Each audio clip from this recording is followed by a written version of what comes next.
अस्सलामुअलैकुम my YouTube family. आज ये मेरा पहला व्लॉग है जिसमें मैं नए टॉपिक के साथ और नई जोश और जज्बे के साथ आपके सामने आई हूँ।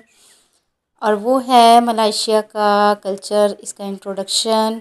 मलेशिया कैसा है, यहाँ पे लोग इतने ज़्यादा क्यों विज़िट करने आते हैं और ये लोगों को इतना अट्रैक्ट क्यों करता है, इसकी हिस्ट्री क्या है, ये कैसे वजूद में आया और इसमें कौन कौन सी कौमें यहाँ बसती हैं, यहाँ का कल्चर कैसा है, लोग कैसे हैं।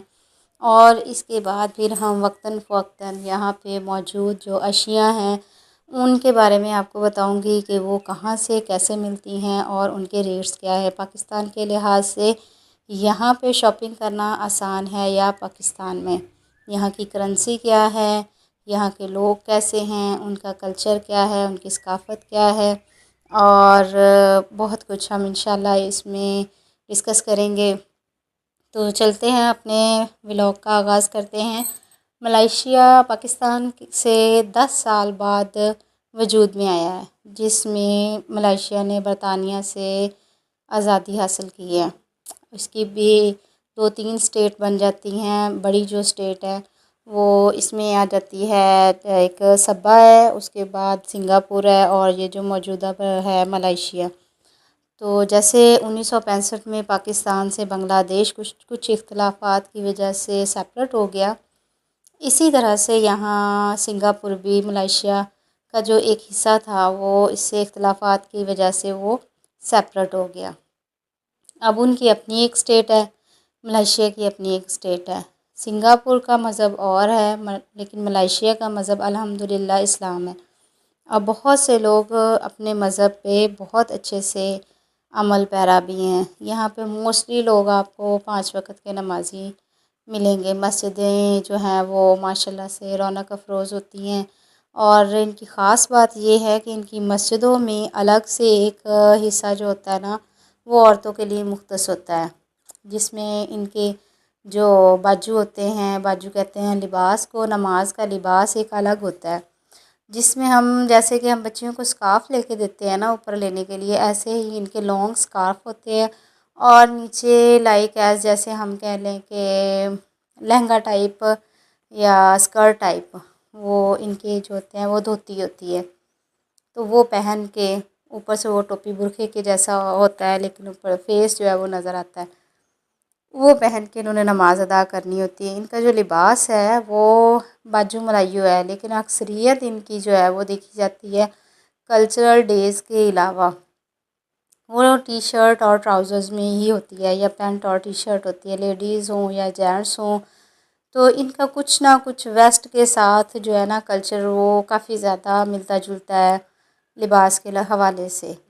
आप यहाँ पे देखेंगे तो मेजॉरिटी आपको जो है वो टी शर्ट ट्राउज़र के साथ स्कार्फ़ में नज़र आएंगे, स्कार्फ़ लिया होगा और बच्चियों ने, औरतों ने, और रेयरली आपको हिजाब में भी नज़र आती हैं औरतें और बच्चियाँ सॉरी।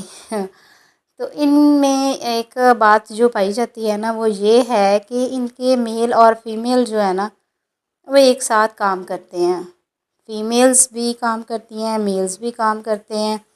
इवन के जो 15, 16, 17 साल तक के बच्चे होते हैं वो भी काम करते हैं, बच्चे हों बच्चियाँ हों, like as part time job, cleaning की जॉब हो गई या किसी हेल्पर की जॉब हो गई। तो यहाँ पे बच्चियाँ भी ख़ास तौर पे अपनी जॉब करके अपना जो है ना ख़र्चा वो ख़ुद ही उठाती हैं। तो यहाँ पे आपको कोई बेरोज़गार नज़र नहीं आता। मोस्टली लोग जो होते हैं ना वो अपना ख़ुद कमाते हैं, ख़ुद खाते हैं। स्टूडेंट्स भी छुट्टियों में अपना पार्ट टाइम जॉब करते हैं और अपनी पॉकेट मनी जो होती है वो सेव करते हैं।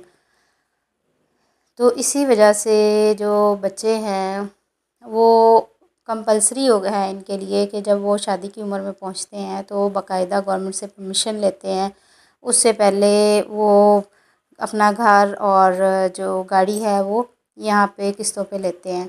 इनकी ये कानून है कि वो किस्तों पे घर और गाड़ी लेके और 20-25 साल में उसकी किस्तें अदा करते हैं और अपना आराम से उसमें सरवाइव करते हैं।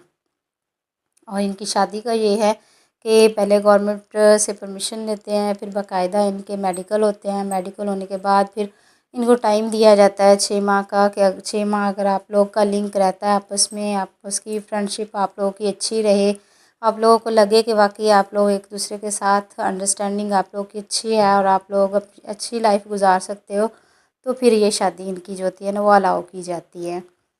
तो ये तो रहा इनका फैमिली सिस्टम। फैमिली सिस्टम में जब शादी होती है तो हर जो बेटा है वो अपना अलग से घर लेता है, शादी के फ़ौरन बाद सेपरेट हो जाता है। इनमें जॉइंट फैमिली सिस्टम नहीं पाया जाता, लेकिन इनमें ये है कि ये साल में 1-2 बार लाजमी वीकेंड पे फैमिली डे रखते हैं, जिसमें पूरा ख़ानदान यहाँ आता है और वो सेलिब्रेट करते हैं और फैमिली डे सेलिब्रेट करते हैं। और उसमें म्यूज़िक होता है, बीबीक्यू करते हैं, ये जिसको हम बारबेक्यू कहते हैं, मुख्तलिफ़ खाने वगैरह खाते हैं, उसमें डांस पार्टी होती है एट्सेट्रा।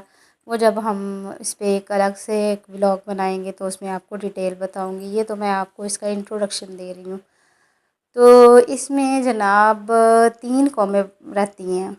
सबसे पहले है मलाई हैं, इनकी अक्सरियत है, 30% मलाई हैं, 30% इंडियंस हैं और 30% ही इनके जो हैं वो चाइनीज़ हैं, और 10% जो हैं वो ख़ारजी हैं, जैसे कि कोई किसी कंट्री से आके यहाँ पे काम कर रहा है, कोई दूसरी कंट्री से आ रहा है, तो इस तरह से है। अब बात होती है कि ये इनके कल्चरल डेज़ क्या हैं और किस तरह से ये मनाते हैं। अब आप मलाइयों का तो ऑब्वियसली यही होगा कि मुस्लिम हैं तो ईदैन होती हैं, उसके बाद जो हिंदू हैं, हिंदू कम्युनिटी है, इंडियन है, उनकी दिवाली होती है, और चाइनीज़ जो है उनकी वो चाइनीज़ डे जो होता है वो फ़ेब में आता है, फ़रवरी में आता है। तो इनको ये बेनिफिट ये है कि किसी भी कौम का त्यौहार हो, छुट्टी इन तीनों कौमों को ही मिलती है। जैसे ईद की छुट्टियां आ गई हैं तो ऐसा नहीं होगा कि सिर्फ मुसलमानों को छुट्टियां होंगी, हिंदू, चाइनीज़ सबको एक साथ, और ख़ारजी सबको छुट्टियां मिल जाती हैं। इसी तरह अगर दिवाली है तो तीनों कौमों को छुट्टी मिलेगी, अगर चाइनीज़ डे है तब भी तीनों कौमों को ही एक साथ छुट्टी मिलती है। तो ये इनको छुट्टियों का बड़ा बेनिफिट है। यहाँ पे स्कूल्स में जैसे हमारे पाकिस्तान में 3 माह की छुट्टियाँ होती हैं, 2.5 माह की, और उसके बाद दिसंबर में होती हैं, ऐसा नहीं होता। यहाँ का मौसम क्योंकि मॉडरेट रहता है, गर्मी इतनी ज़्यादा नहीं होती लेकिन सर्दी यहाँ आती नहीं है। लेकिन नवंबर दिसंबर में बारिशें जो होती हैं ना वो रेगुलर होती हैं, 24 घंटे में 1 या 2 बार लाजमी बारिश होती है। आजकल यहाँ पे बारिशें बहुत ज़्यादा हैं, और इसके जो कुछ एरियाज़ है जहाँ वहाँ बारिशों की वजह से सैलाब भी आया हुआ है। तो इन दिनों में इनके हिसाब से ये इनके लिए सर्दी है। तो बारिश ज़रा सी हो जाए तो इन्होंने अपर्स पहन लेनी है, टोपियाँ ले लेनी है, जो कि हमारे लिए एक नॉर्मल चीज़ होती है।